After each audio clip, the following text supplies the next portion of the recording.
Magali Brossard, moi je suis directrice environnement de Sogea Environnement et je suis sponsor de l'ambition Préserver la ressource en eau. Pour l'illustrer, je suis venue avec un flacon et un compte-gouttes. Ça illustre très bien la démarche qu'on a. Un flacon pour le côté précieux et un compte-gouttes pour compter précisément l'eau qu'on utilise et du coup en utiliser la juste dose à la goutte près. Donc l'ambition que je porte, elle contribue positivement à la société, ça se voit dans son titre, préserver la ressource en eau. L'eau et surtout l'eau potable, c'est une ressource précieuse qui est menacée tant dans sa quantité que dans sa qualité. Et nous, le sens même de notre métier, c'est de préserver la ressource en eau, donc on se doit d'être exemplaire sur le sujet.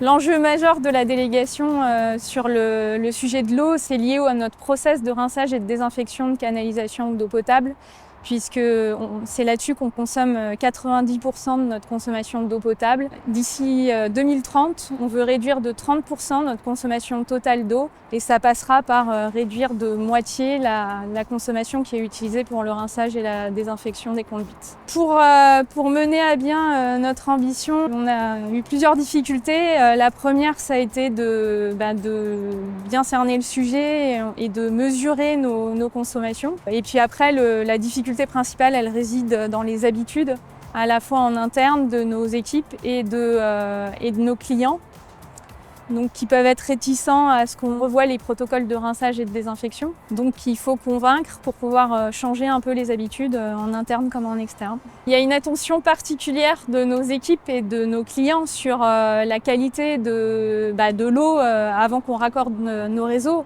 On doit toujours garantir la potabilité. Donc là-dessus, on est très vigilant et on renforce les contrôles.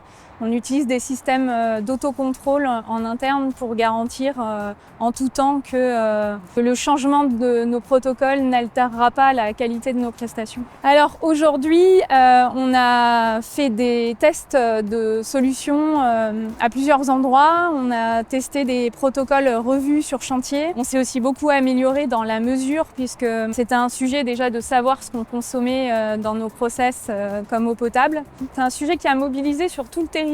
Maintenant, reste à finaliser ces tests pour avoir une solution plutôt complète qui nous permette d'avoir un process qui utilise vraiment la juste quantité d'eau, qu'on puisse le suivre de près, en transmettre le suivi à nos clients et du coup avoir vraiment une solution globale qui nous permette d'avoir un process économe en eau mais sécurisé. En Île-de-France et à l'agence de Pau, le développement d'une application qui permet de calculer précisément les volumes d'eau à utiliser dans le process de rinçage et de désinfection pour bien maîtriser la quantité à utiliser. Ce qui nous reste à faire dans cette ambition, c'est de rendre cette solution, de la démocratiser pour que toutes nos équipes s'en emparent et l'appliquent sur tous nos chantiers pour vraiment qu'on soit exemplaire sur le sujet de la ressource en eau.